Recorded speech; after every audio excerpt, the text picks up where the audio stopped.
there were some comments about, well, there's thousands of companies that put artwork on products. And that's true.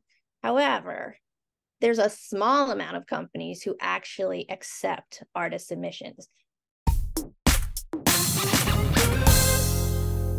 I am so excited today to be joined by Stacie Dale. Stacie Dale is a talented painter who creates art for products, and she has her own products available in shops, and she is also the founder of the industry resource Surface Design News, which I love. So I am here today to find out more about her and her art, and I'm so excited to have her. So thanks for coming, Stacie.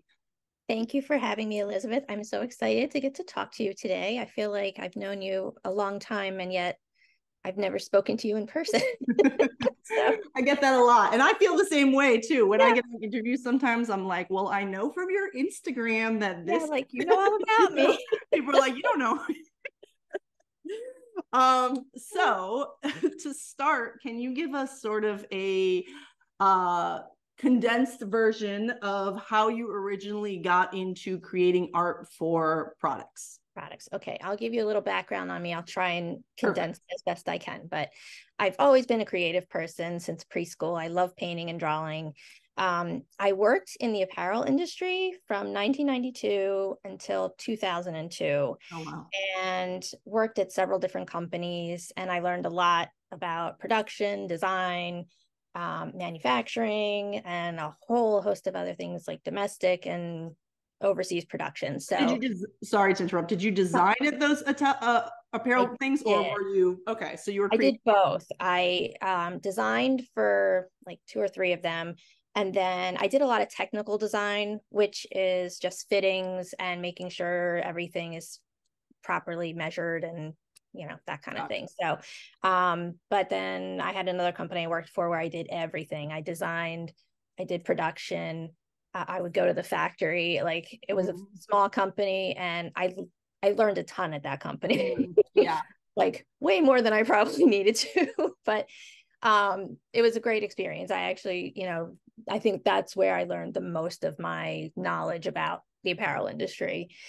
And then I left that company and I started my own company of children's wear, and I exhibited at the Javits Center, and I loved that, but it was very hard to get people to pay me.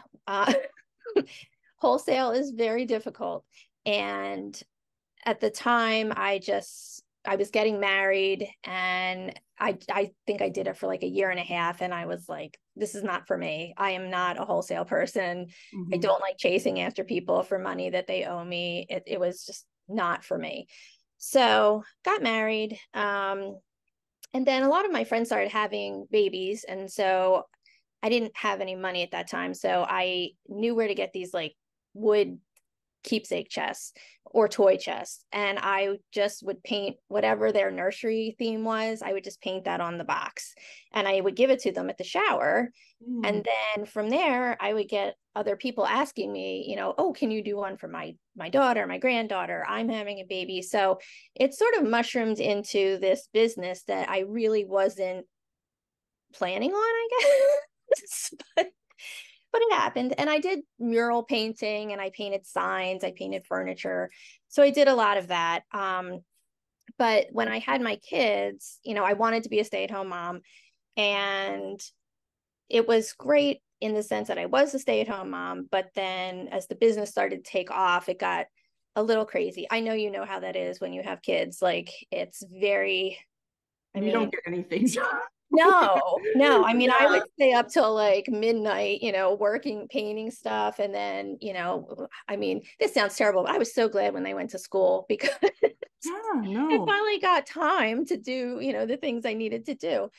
And I was lucky. My kids were outdoor kids, and we had a ton of kids in our neighborhood. So they would play in my backyard, which backs right up to my studio.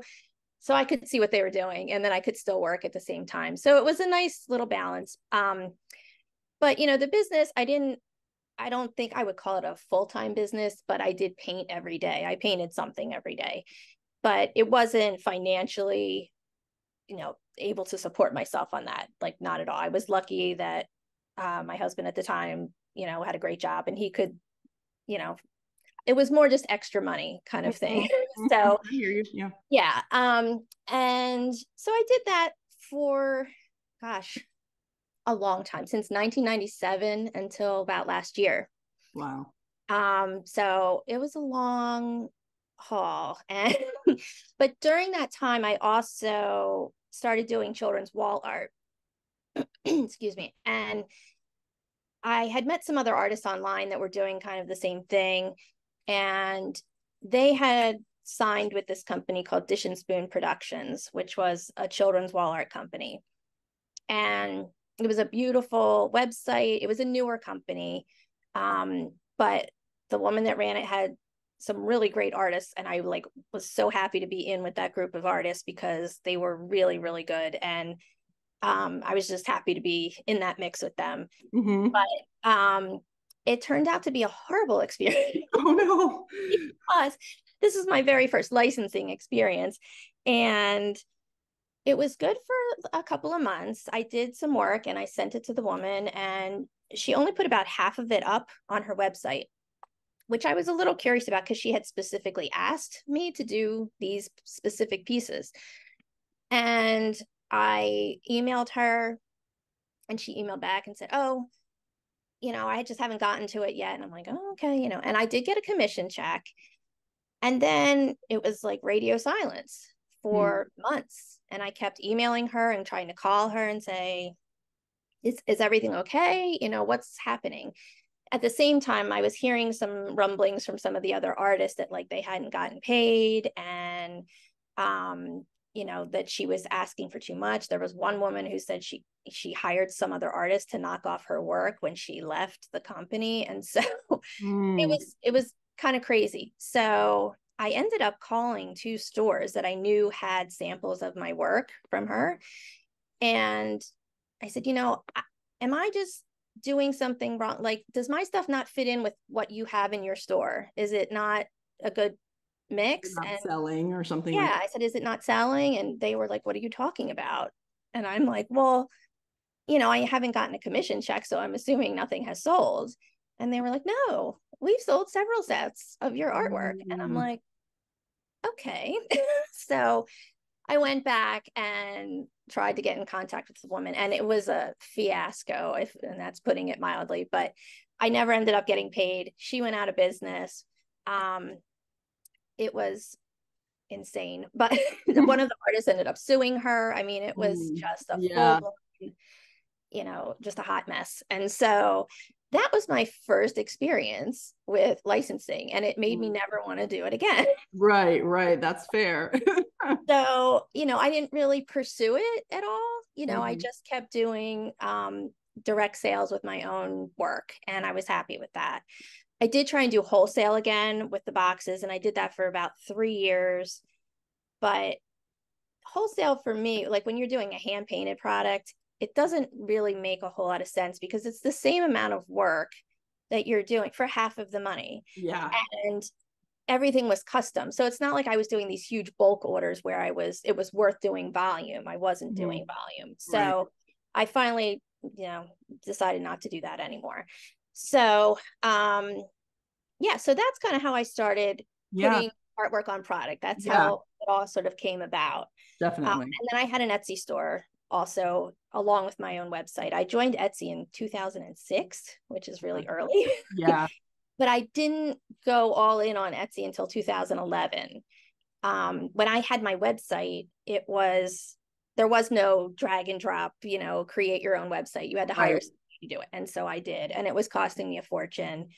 And I thought, I can just do this on Etsy like myself. I don't need to keep doing this. So I shut that down. I kept my Etsy store, and that was for years just my main income. So I still had my Etsy store, but I have actually switched back to doing my own website for different reasons, but a lot of it having to do with when Etsy let all of those other companies come in that weren't doing handmade.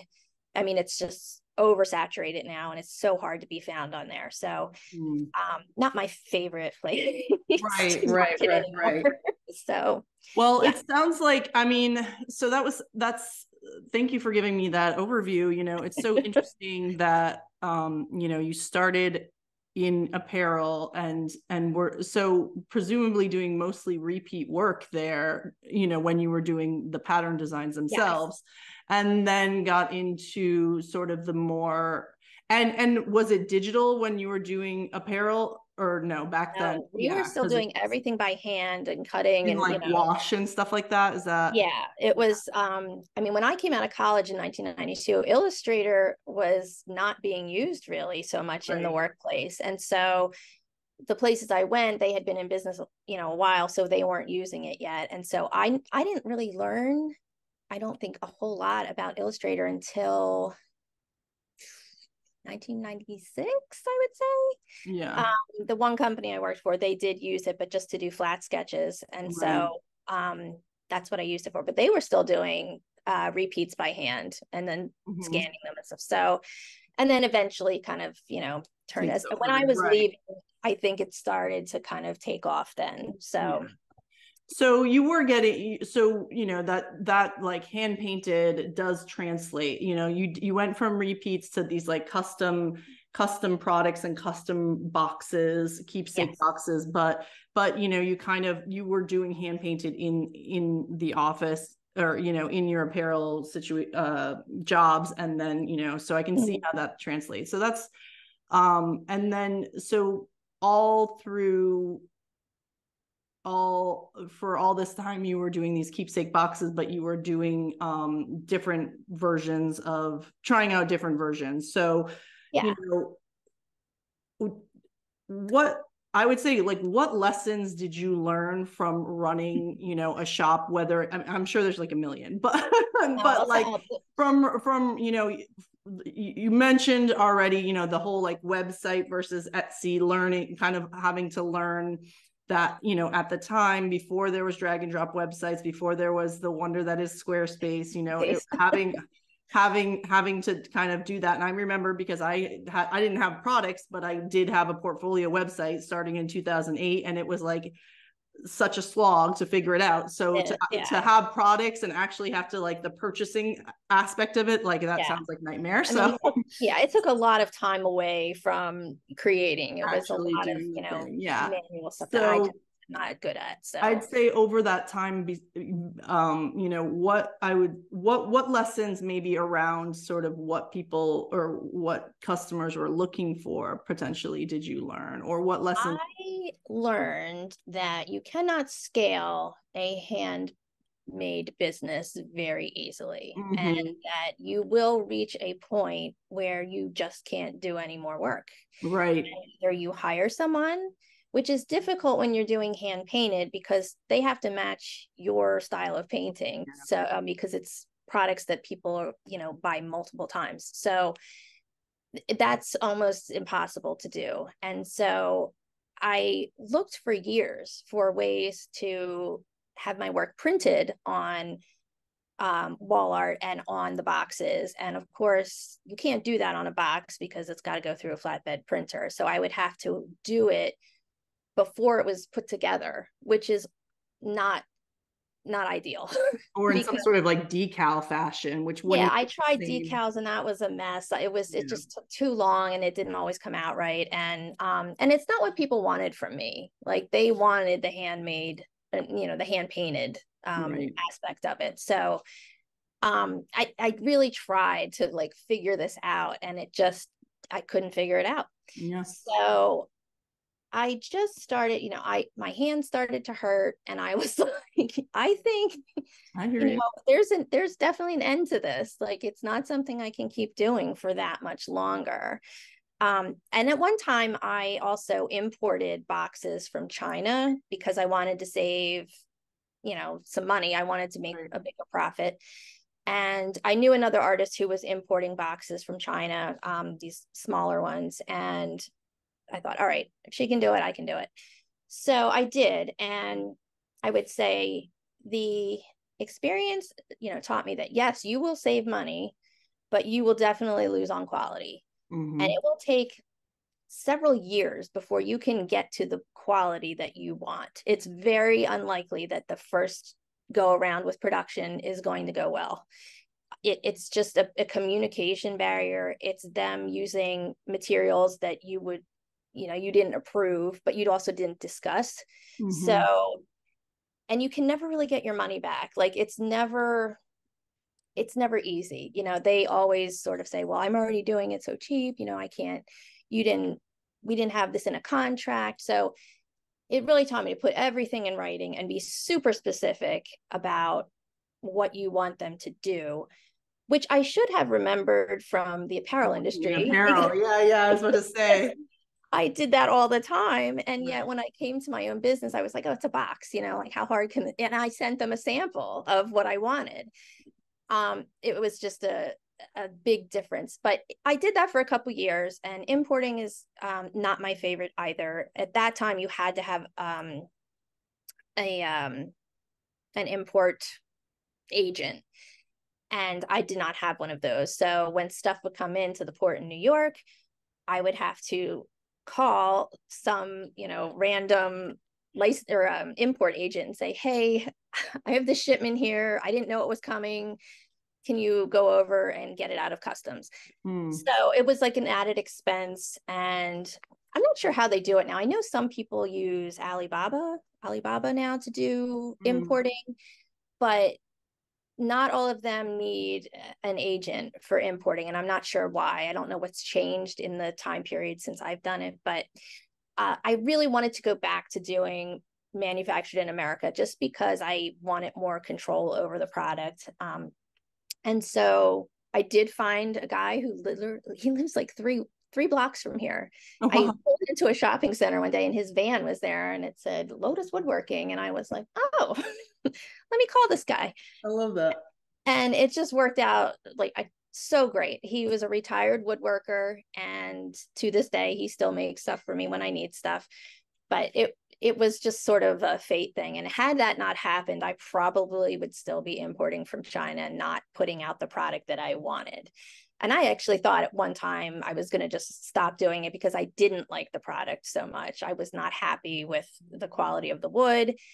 Some of the paint jobs, they were chipping. It was, I was having to fix a lot of what was coming in. So it just sort of happened that I found this guy and we work great together. So, and I don't have to buy such big quantities. When you import, you have to buy like 100 boxes at a time.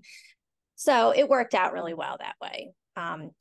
But, recently I've just kind of started to transition over to doing different products because I got to the point too where, I don't know, and you probably felt this at some point, where you get tired of doing what other people want.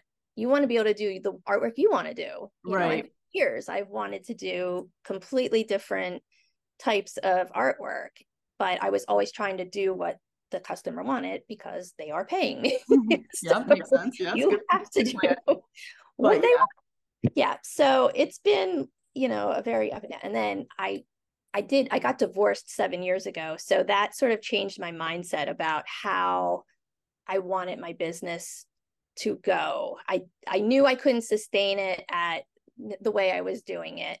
And as I get older, it's a lot, you're packing them, they're heavy, and it's just getting, I'm 53 now and it's just getting to be too much. So I want to really focus now on just doing these wall art plaques that have been selling well for me. And that's all I'm doing. And I'm trying to do a little bit of licensing. I did sign a licensing agreement with a company in China, but so far it's working out pretty well. But they don't necessarily know what they want per se.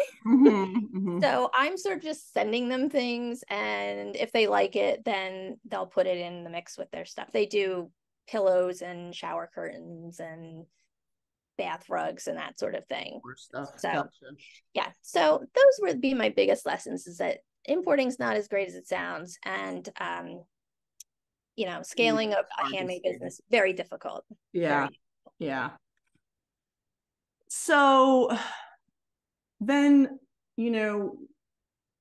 what I guess what prompted you? So now you don't do looking at your Etsy shop, at least it doesn't seem like you do the keepsake boxes. So is the reason you changed gears on that because just essentially you got tired of doing like the kind of nursery themes and Yeah, I think what prompted that change?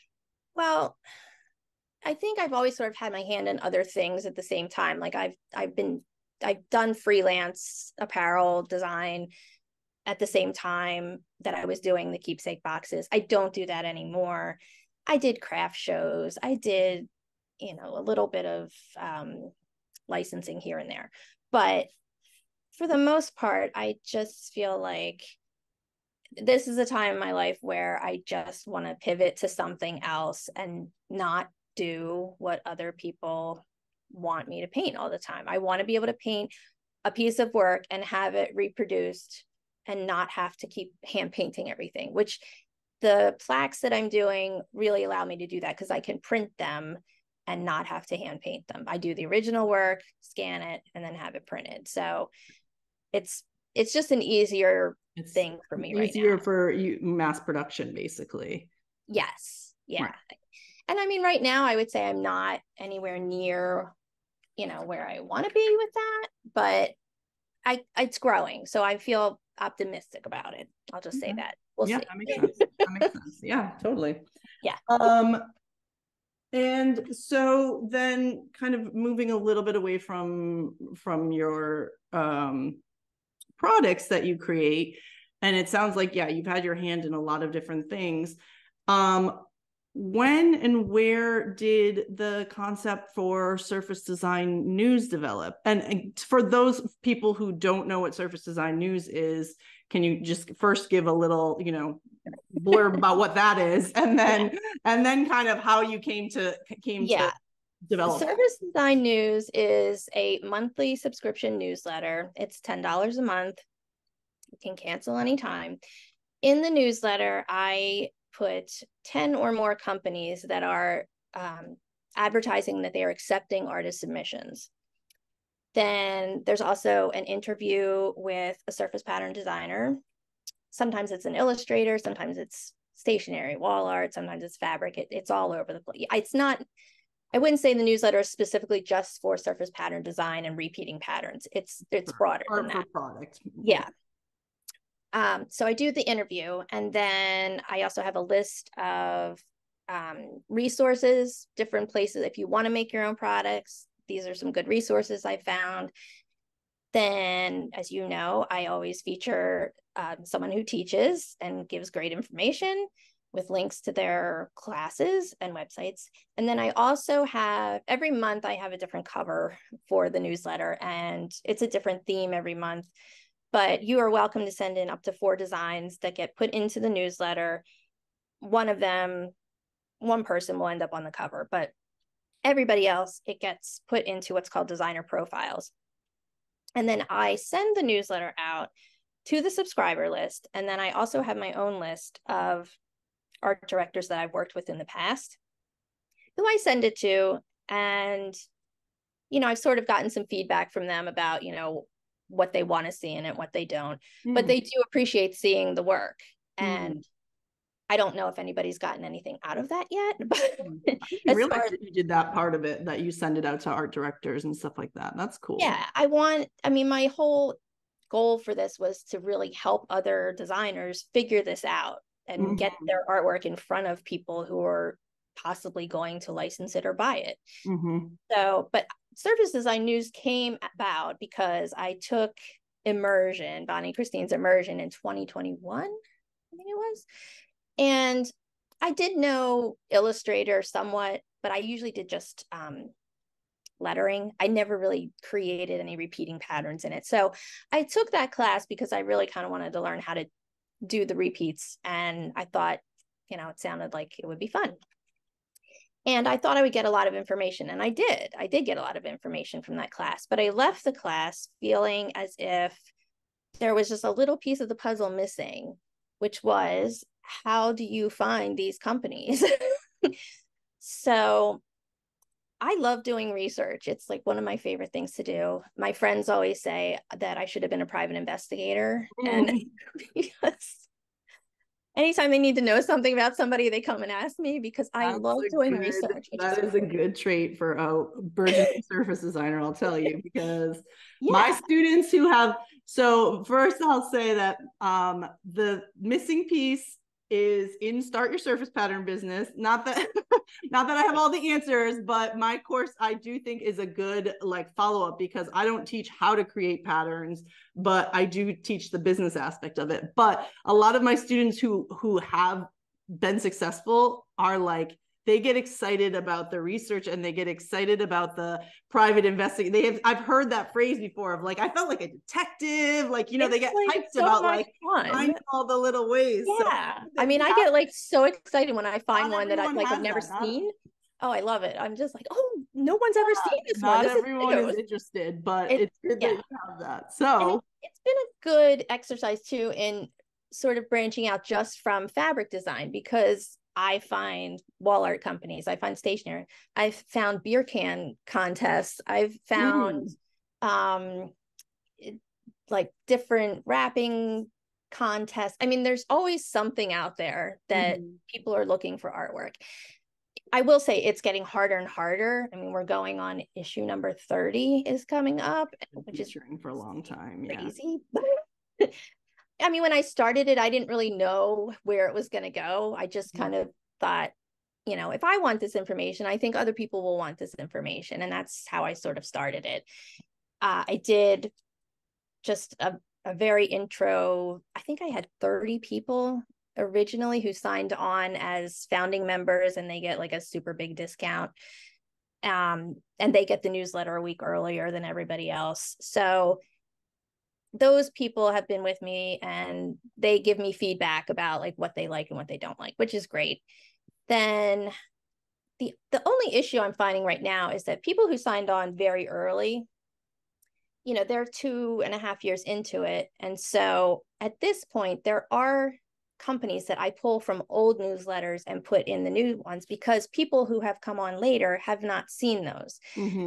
So to them, it's like a repeat. I try to have 10 new ones every month, and then I put in some other ones that have been in previous issues. Yeah, that makes sense. And I think there is a finite timeline for this. Like at some point, you know, if you're 2.5 years into this newsletter, you've probably seen all you're going to see. You've probably learned everything you need to learn. So I expect people to fall off and then new people come on. So it's sort of always turning over. Totally. But I will say it is getting much harder to find companies at this point, because at this point, I think I've done over 400 and some. So, you know, I think there's a little misconception too with, you know, when I did immersion, there were some comments about, you know, well, there's thousands of companies that put product or, you know, put artwork on products. And that's true. However, there's a small amount of companies who actually accept artist submissions. Those other companies have in-house design. You know that. You've worked as an in-house designer.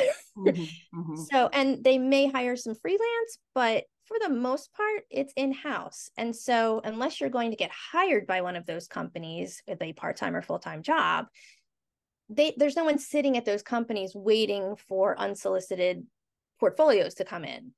So I think that's where some people misunderstand, or they get frustrated because they're like, I want my stuff in Target. I'm like, there's no one sitting at Target right now waiting for your portfolio to come to them. You have to do it through an agent. I mean, there's ways to get in there. Yeah, right. But it's not a direct way for you to get in there.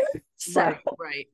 So yeah, that's an important distinction. And I also think that even the ones that are, I mean, if they're specifically saying on their website they're accepting just submissions, that's one thing. But like even companies that license artwork or freelance or whatever it is, you know, often they already have their, you know, go-to people. Yeah, their go-tos, exactly. And so, you know, if there's 20 products that they make that need art, and they have, 6 artists that they love and they rely on, and those 6 artists each do 2 collection or whatever, 3 collections, and then it's like you really have to have something special that to have them take a chance on you and your new art, versus someone that they know is reliable and can continue to produce or whatever. Right. One could do the follow-up art or already know their templates or understand their customers or whatever. So even people who are accepting new art, do have, there's limitations. Yeah. There's already good. I tell people to look at some of these fabric companies, and mostly it's quilting fabric companies that accept artist submissions. Mm-hmm. But when you look at these companies, they usually show who their artists are. Some of these people have been with these companies for more than 10 years. And they're there because they know what their customer wants. They know exactly how it all works. And the company doesn't really need to get anybody new because these people are doing just fine. Yeah. So, and they're probably at a lower pay rate, if I had to guess. But I would, you never know. But I think there's a little, I don't want to say it's like misdirection or anything, but you can say there's tons of companies. There are. And maybe somebody at that company and you can get in with them somehow. But for the most part, if a company does not advertise that they are looking for freelance or for artist submissions, I don't waste my time on those companies because I already know that my chance, if you think of the number of surface designers in this world, there's thousands and thousands. And the number of companies that actually accept artist submissions, it's a huge disparity. Your chances of getting in with a company that doesn't even accept artist submissions is very low. So when you're starting out, I always tell people, go for those companies who publicly advertise that they accept artist submissions. You will have a much better chance of success than trying to chase down the art director from Urban Outfitters. That person doesn't want to see you. They're not they deal with art agents, and they have all in-house designers. So they don't, like you said, they don't have that need. There's no need for them to take you on and pay you when they're already paying designers in their company. So it's a little difficult explaining that, I think, to some people, because a lot of new people come in thinking there's all these places that I can pitch to, and yes, but when you said this is the exact thing that's so important, you have to have something that's stand out from everybody else. And if you're new to this industry and your work doesn't have something special, or it looks very similar to a lot of other designers, there's nothing special about it yet. And that's not to say there won't be, but when you're first starting out, you really have to have something that nobody else has for a company that's already oversaturated with its submissions to stand out. You're not going to stand out if you're doing, little apples that everybody else is already doing. And in the same style. Like you have to really, and that's where signature style really, that's what that means. It's you don't want to have your style looking like anybody else. It has to be your own. On the flip side of that, when you're doing freelance for a company, they're going to tell you what they want. They give you the design brief. That they tell you, like, we want some sort of snowman, give me a new snowman. So, you don't necessarily have to have your own style, but you have to be proficient at Illustrator and Photoshop. Like, that's just hands down. So if you're a beginner, it is harder, and people get frustrated and then they just quit. So or at least that's what I'm finding, from the comments and, from Surface Design News, people have been frustrated. And I do a lot of portfolio reviews to try and help people find companies that are more aligned with their style. But again, when you are first starting out, you really have to think about the specific company that you're pitching. You have to research them. You have to know what they made last season, what color palette they used last season and the season before, because you don't want to give them that again. You don't want to give them the same motif that they did last. They don't want that. So I always stress, like, it's so important to do your homework on a company. Don't just pitch and expect them to come calling, because they won't. Right. You need to know what they've done before. Where they manufacture is a huge thing. If you understand the manufacturing process, and you and I both know that because we've been on the other side, we've been at companies that manufacture products. If you have a good understanding of their timeline and how they manufacture, whether it's here in the United States, it's different than when you do it overseas. 90% of the stuff is done overseas. Right. So once you understand that process, I think you start to realize, like, this is the time of year I should be pitching this company for this season, because I know that they're designing at that time for that season. If you do it in the middle of their production season, they're not really looking for artwork necessarily at that particular time. You have a better chance of getting them to look at your work if you're pitching it at a time when they're actually looking for work. So yeah, these are just some of the things that I think, we're kind of missing from the puzzle. And I thought that Surface Design News was a good place to explain some of that and let other designers who have had success explain how they did it or how it worked. gotcha. So that's how Surface Design News came about. And I mean, and I think it's a valuable resource for sure, because definitely the research is a pain point for designers. And I love that you have, besides the subscription, you have various sort of directories that you can purchase and things like that. And I've definitely sent people your way for those resources as well, because people do ask me, like, oh, do you have, when I talk about certain things that I have in my classes, like, well, does it come with like a list of companies? And it's like, well, no. So right. And I mean, depending, I have certain bonuses and things like that, but you know what I mean? So I will say, if people have specific things, I'm like, you go check that out. But it can save time. It can definitely save time and resources on research. I do think, I agree with some of the stuff you're saying. And then on the other hand, I have, as a freelancer, I personally have gotten, jobs from sort of a bit of a cold call that wasn't asking for submission. So, I mean, I can see the benefits of both of them. And I see why you say that for beginners, especially to start with where to submit. But, I think, as with everything in this industry, it depends, and everyone's done it one way or a different way. Like, it's like everyone can do things their own way and be successful or not be successful, and you just never know. So I'm gonna piggyback on that, because you and I have had experience in designing for companies, and when we pitch to a company, like, we already know in our minds, like, that we have the experience to work for them, and we present ourselves that way. For sure. So that's always, I think, helpful when you're cold calling somebody. You say, like, I've already worked for this company. And you can speak the language. Yeah, we speak the language. So that is a leg up. But, for somebody that's just starting and they don't have any of that experience, it's going to be more difficult, I think, for them to go make cold calls to companies and get in. Those companies are looking for somebody to do it quick, and somebody that understands their aesthetic, and somebody, they don't want to have to train somebody new to do, if they can find somebody that already knows how to do it.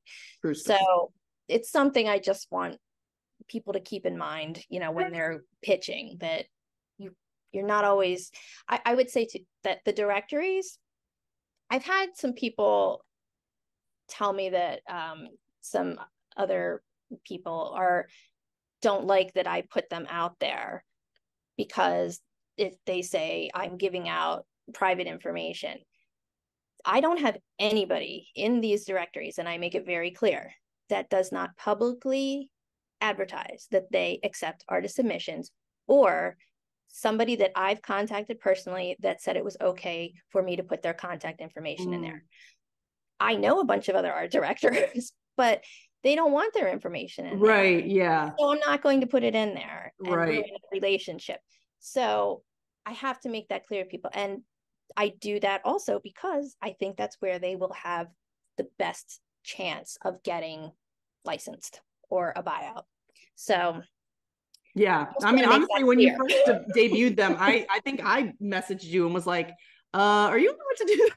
Yeah, no. And I was like, like, yeah, I have art directors, but I can't just give out their emails. But if it's on a website, then, and that's what you made clear to me at the time too, because it's like, yeah, there's obviously like legal implications of just giving out random email addresses, but clearly you have thought about that as I should have expected that you would have, but no, I mean, why would you expect that? You don't know me. So because I was like, oh, okay, well, all right. Yeah. And I did that purposely because I don't want to not trying to get in trouble here.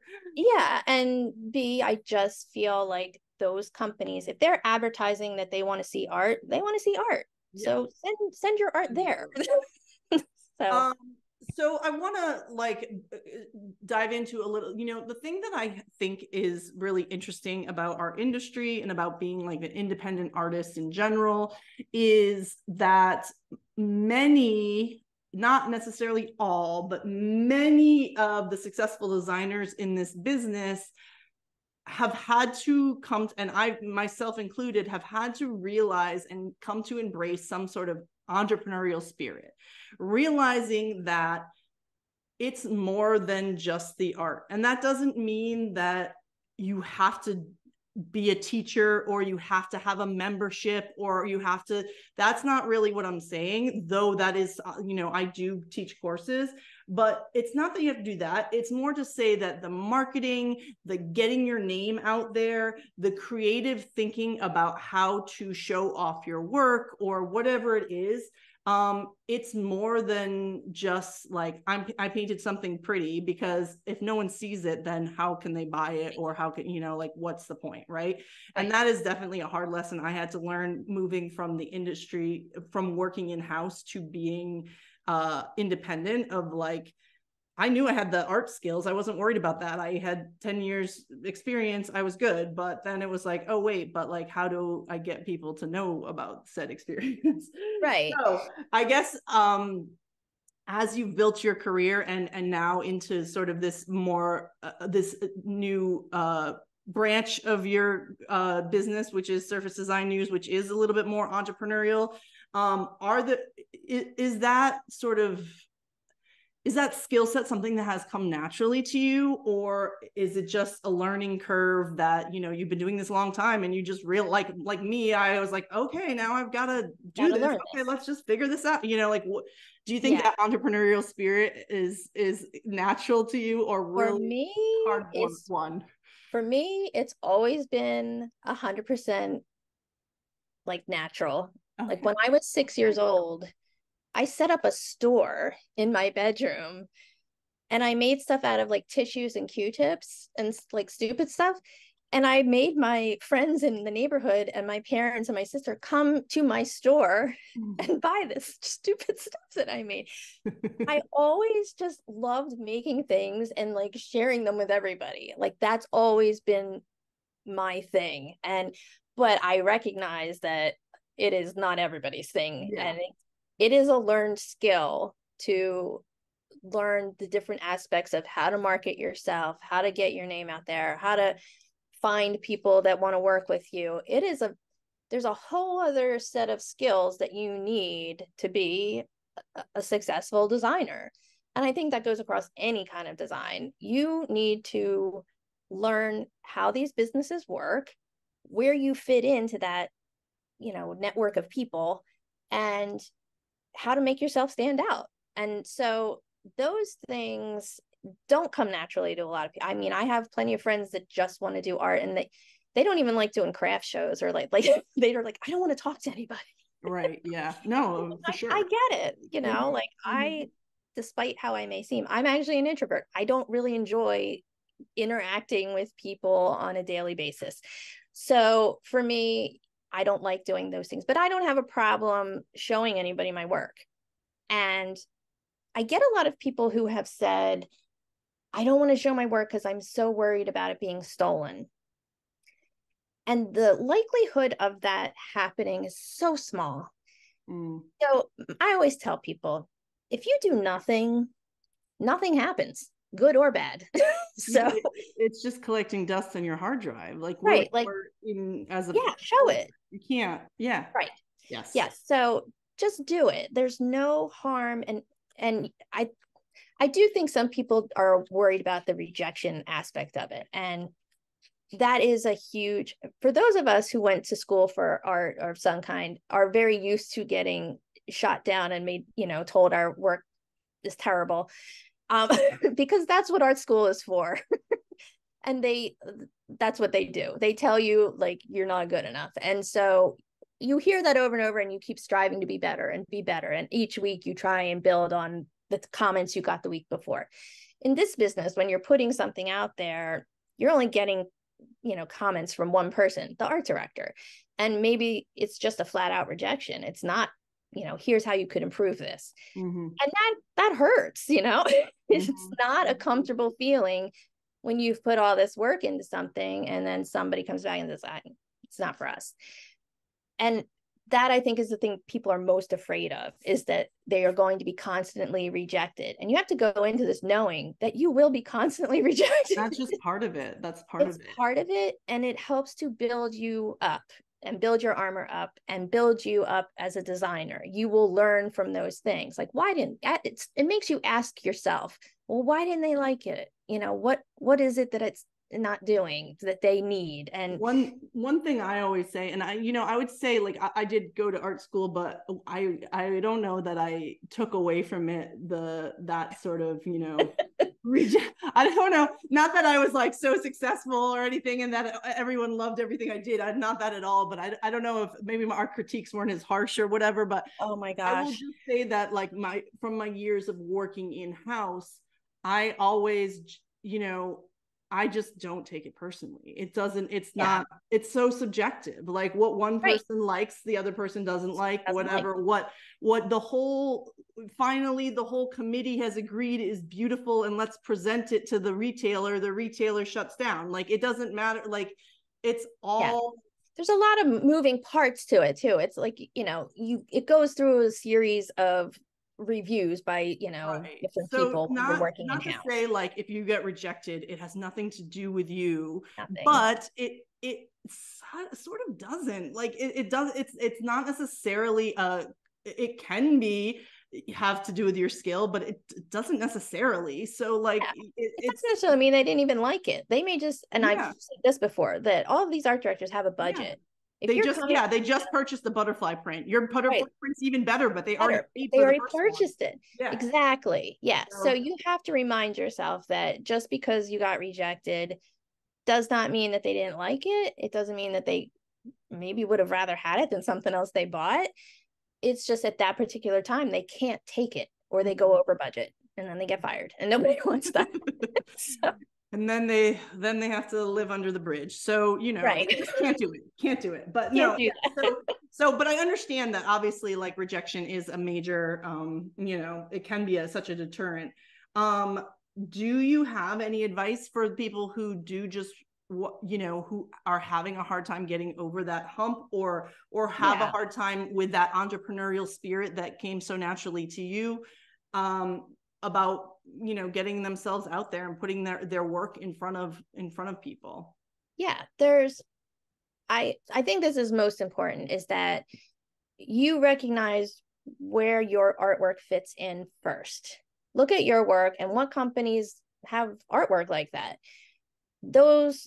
And stay focused on one sector at a time. If you want to do fabric, just pitch fabric companies and just send them a portfolio that has fabric in it. If you want to do stationery, same thing. Very specific. And I know I've done this, and it's, not great, but I have included other things in my portfolio before. And I think afterwards, like, I probably should have left that out. That means nothing to them. Like, they don't care about that.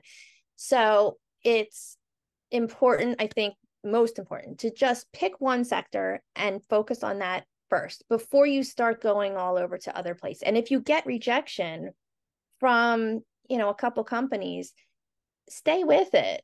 Don't just abandon it and go to something else, because that happens a lot as well. Yes. Stick with it. If that's your dream and that's what you want to do, just keep after it. And you will get there eventually. It's just going to take time. This is not a quick money-making job. It Still takes waiting on that check to come in, Stacie. yeah, where's mine? I mean, it's seriously, it just takes time, and you have to be patient with yourself to let yourself do it. And as far as showing your work, you don't have to do social media.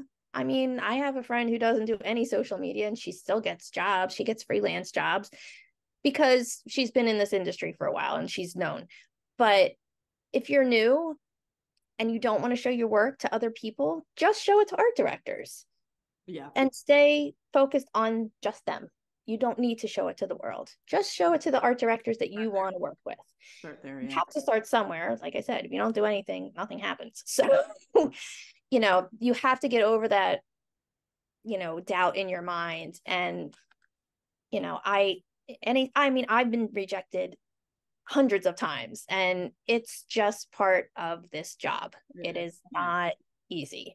Yeah. So yeah, and my advice really is I would say I think it's important to have a website. Yes. And I know some designers don't like to do that and they're afraid of it. And there's so many easy, drag and drop websites now that just 10% off Squarespace. If you use my code, I'll put it in the box. Oh yeah. No, because I love Squarespace, because I did have that old HTML website. So now I'm a Squarespace partner, because seriously, it's so easy. It's changed you. It is an important.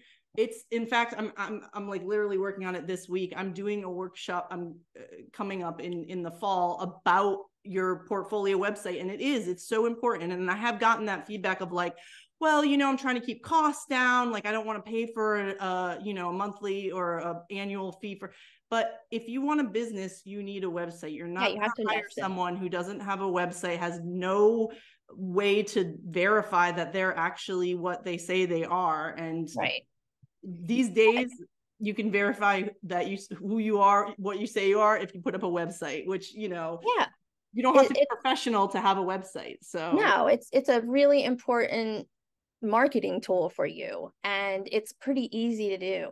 And if you're really cash strapped and you can't afford, it's not my favorite, but places like Wix, you can do a free website. Yes, it has the Wix logo and stuff at the bottom, but it's still a website with your information and your artwork, and that's what people need to see.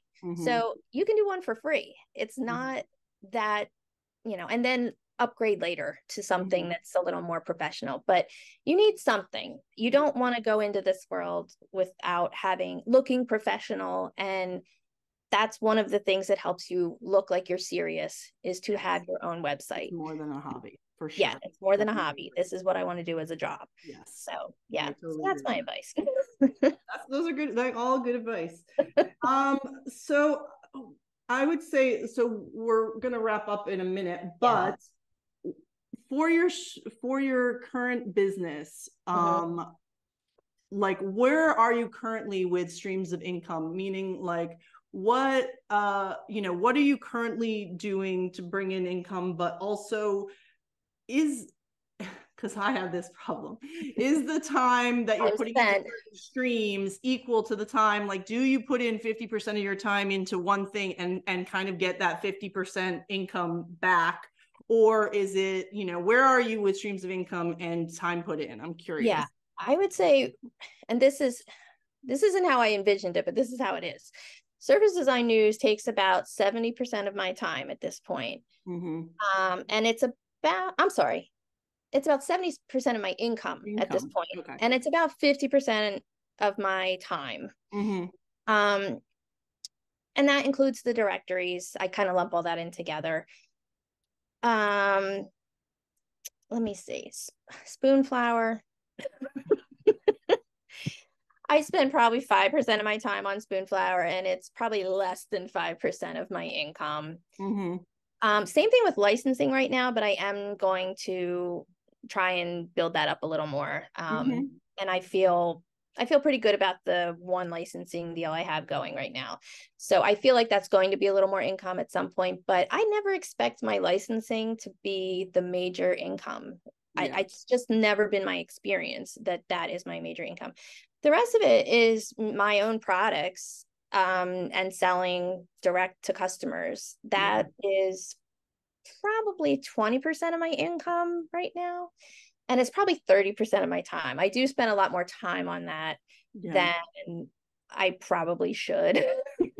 No, I mean, that's a relatively equal. I mean, like, yes, obviously it's not exactly the same, but like that's pretty good. I'd say that's a pretty good time, divide of what your time is going to. Because I've been trying to like keep my times like I know, obviously I know what my income like percentages are, but like I haven't been like tracking my time so good.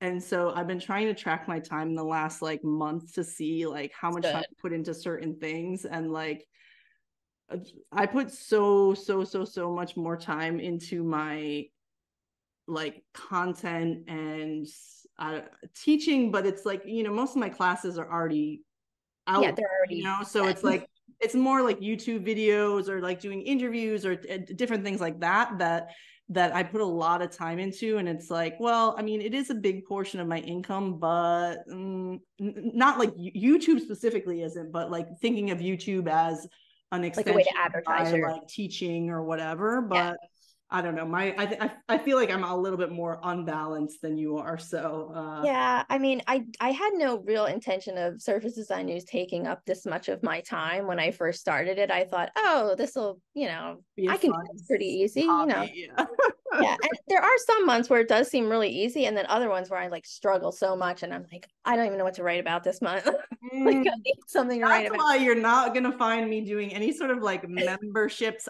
No, I have done them before. Like I did a trend one for a while. I did for a very short while, way back in the day, I did like a paid newsletter for like that had more like tips and more teaching type things. That was a long time ago. And I did a trend one a little bit more recently, but there are lots to keep up with those ongoing things, memberships and subscriptions. That's why I'm like, I feel like I've learned my lesson on that one. I get a lot of people who, at least 5 or 6 times a week, somebody says, I didn't get my newsletter. And I respond every time, did you check your junk or spam folder? Oh, I didn't think. And I hope you have that as a template. Here's a hot time saver. I hope you have that as a template. I've got it on my little clippy thing. I just like copy and paste it. But it's those kinds of things that are time, they just suck your time away. And so there are some mornings where I'm answering people about things for at least an hour. And then I look at the clock and I'm like, I can't believe that I just spent an hour answering things that are pretty clear. Yeah. But that's part of the job. That is just part of having a membership. There has to be, customer service to some degree. There's customer service. That's what it is. So, I don't know. I'll see how things go with Surface Design News going forward. I think at some point I may just want to transfer it over to just directories, because I think I could spend more time on directories. And I think that's what people really want. That's what they're really looking for. Not everybody, but I would say most of the people, that is why they subscribe, is because they want, new companies to send stuff to. So, but right now I have some other things I'm doing. I'm working on a children's book. I'm trying to do more illustration work, which I love. And that's what I missed. I really missed doing illustration when I was painting the boxes, and I just never had time to do it. So now I've made the time to do it, and I wrote a story and I'm illustrating it. I love that. That's so much fun. So there's, some other things. I did license some like temporary tattoos with a new tattoo company that's coming out. I think they're coming out next month. I think that's what she said. And then I'm trying to get some PR for some of my products, which is something I haven't done in a very long time. But so far that's working out okay. I got Better Homes and Gardens, and what's the other one? Oh, it's called Holiday Decor, but it's like a special edition magazine. So I did get a few of my pieces in there. So which was huge. And so that's great. Whether it leads to sales, we'll see. I don't know. But, I try to do, that's another thing I should tell people. You'll get approached about doing like paid advertising in different magazines or publications or even online. Always try and get a free product placement first. Just send them, you want to send it to the editor, not to customer service or to anyone who's involved in advertising. Send an email with your product, and even do a little copy with it, like show them what it would look like in their magazine. Chat GPT is wonderful for this. That is one thing that I love Chat GPT for, is that it will give you, if you say, I need copy for a, wall art piece with Santa Claus on it, it will spit out a nice little thing that you can put in your email and say, I think this would be great in your magazine. If you want me to send you a free sample, I'll do that. There's ways to get advertising without having to pay for it, is what I'm saying. So try that first before you start throwing money into an ad that's going to be somewhere in the back of the magazine where nobody's probably even going to see it. Right. So that's just my other tip. Yeah, that's good. Yeah. I love the balance that you have between sort of the knowledge on the product-based business, which I know nothing about, and and then the sort of surface design world and the pitching and all that stuff. So you really have a wealth of information that I know our audiences are going to enjoy. So I have links in the description below for all of Stacie's, for her product shop and for Surface Design News and all that stuff. So you guys should definitely check that out. Stacie, it has been a pleasure. Thank you so much for sharing your story with me. In the description of all my YouTube videos, I have a link to elizabethsilver.com/fresh, which will take you to sign up for my Surface Pattern Boss Toolkit. Once you sign up, you'll get an email to confirm, and then you'll get the password to get into this toolkit where you can find all kinds of resources, surface pattern job guide, business advice, all kinds of trend reports, plus bonus videos, and access to the archives from my newsletters where I have all kinds of cool links and useful creative business advice that you can check out. So I hope you go down to the link and join me. I'd love to have you. And while you're at it, hit subscribe and check out more videos on my channel.